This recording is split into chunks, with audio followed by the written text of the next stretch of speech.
weekend to get to. And two, we have some stars in the building. They're right there. They're a vision, I gotta tell you. Are you ready for a cozy Lifetime movie on the couch kind of weekend? Because luckily, there's a 2-night movie event happening. It's part of the Love of a Lifetime romance slate. And joining us now are the stars of the film, Naturi, Naughton-Lewis, and RonReaco Lee. Hi, guys. Hey. Give it up for them. Yes. Good to see you both. Good to be here. Thank you. Thanks for being here. Okay, I'm so excited for everyone to see both nights. Yes. It's an event. We hope that you're going to make an event of it. It is. All right, tell me about y'all's connection, because Ronnie, you live in Alpharetta, right? I do. And you're Atlanta adjacent. I'm Atlanta adjacent. Okay. My husband is from Atlanta, Georgia, so Naughton-Lewis, Yeah, and you said you love it here. I love it. I'm thinking about, I want to just come on down and move here. Let's go. Please. We are in New York right now, in Brooklyn, but every time I come back to Atlanta, I'm like, our kids would love it, the environment. So he's already trying to get me out to Alpharetta or something, or Milton. He's giving me neighborhood tips. Yeah. But it's a beautiful place. I love Atlanta. It is. I came 10 years ago and I haven't left for the same reasons. Yeah. Just a good vibe. Well, maybe we'll be neighbors. Yes, please come on down. And then how you guys have worked together before? We have. Yeah. It's funny. I just forgot about a show we did a few years back called Queens. Yes, Queens. We did that during the height of COVID. We were getting COVID tested. That was, All day.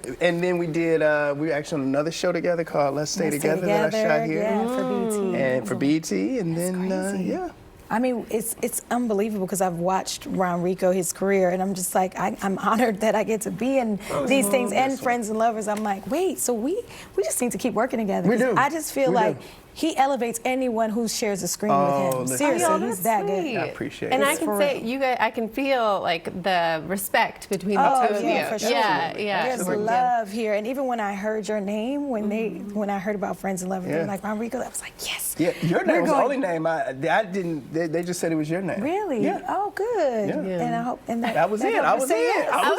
Okay, good. No, Let's do it. That's awesome. Eric Jerome Dickey's Friends and Lovers is the movie. Yes. I was reading about him because I'm ashamed of it, but I was unaware of his work. Yeah. And one of the most influential voices in Black literature, and sadly he passed, but he was known as that before he passed.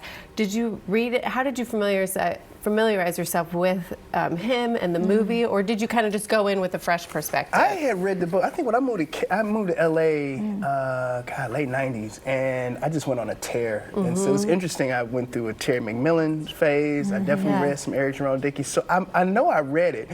With regards to the script, though, and what we were doing, being that we were doing this two-parter, I really just kind of wanted to just focus on that. But very familiar with his work as an author. Yeah. And I was fairly new to his work. You know, his work, I feel like I was a little later. I was still young at that time, so I wasn't quite there yet where I was reading, because his stuff was saucy and very grown. Yeah, it was. It was like, my parents was like, I was in Catholic school, so I didn't get to read Eric Jerome Dickey, but when I heard his name, it was, something I had heard from amongst friends, and then I looked it up, and then Friends and Lovers, this script, and I was like, oh my goodness, what an honor to, bring his name, the legacy of his work to the screen. And I think, when people watch it on Lifetime, they will feel, that honor that we carried it with grace, and I'm excited. So I didn't know it, but I became a new fan, and I'm happy to be a part of this one. It is a love story, but you also play a very highly organized physician, doctor, OBGYN. Yeah. For sure. Do you feel like you could be a doctor in real life now? Sometimes I feel like, no. I know some people, they play a role and they literally start acting like they can fix a sprained hand and do stuff. No. I'm very clear about my strengths. One thing I won't do, because I can't do blood, and I could never do it.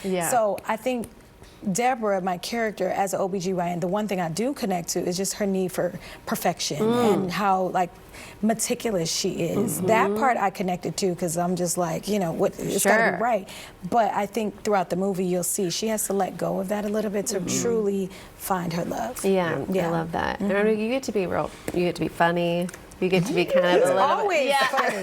He gets to be funny always. Because you're good. You are really really good. Why do you think romantic films like this are so popular? I just think people can really identify with them. I think we've all been in some stage of either you find love, you're looking for love, you might be trying, maybe you questioning the love you found. Like we've all been in those stages, and so I think a movie like this just really kind of, I don't know, it just digs deep. I think that's what I really liked about it. And you know, as a black actor, it's not often I get to read scripts that kind of resonate with me. And it was just a great job. We had a great director. D'Angela Proctor. Great director. She killed it. How Stella, didn't she work on How Stella Got Her Groove Back? I thought she did. That I don't know, but she is not like, I thought she had been directing for years. She's a new But she's a relatively new director. She's been in the entertainment industry for a minute. long time. So shout out to D'Angela. But to see her make the transition, it was. I've worked with directors that have many movies on their resumes that just couldn't have navigated this shoot as well as she. Well, it's a pleasure to see you both. Much continued success to you both, Thank you. and come back anytime, please. Absolutely. I can't wait till you move here. All right. Yes, and then I'll come back and we'll chat. Perfect. All right, Friends and Lovers debuts across 2 nights this Saturday and Sunday at 8 o'clock on Lifetime. Well, we've all heard the saying,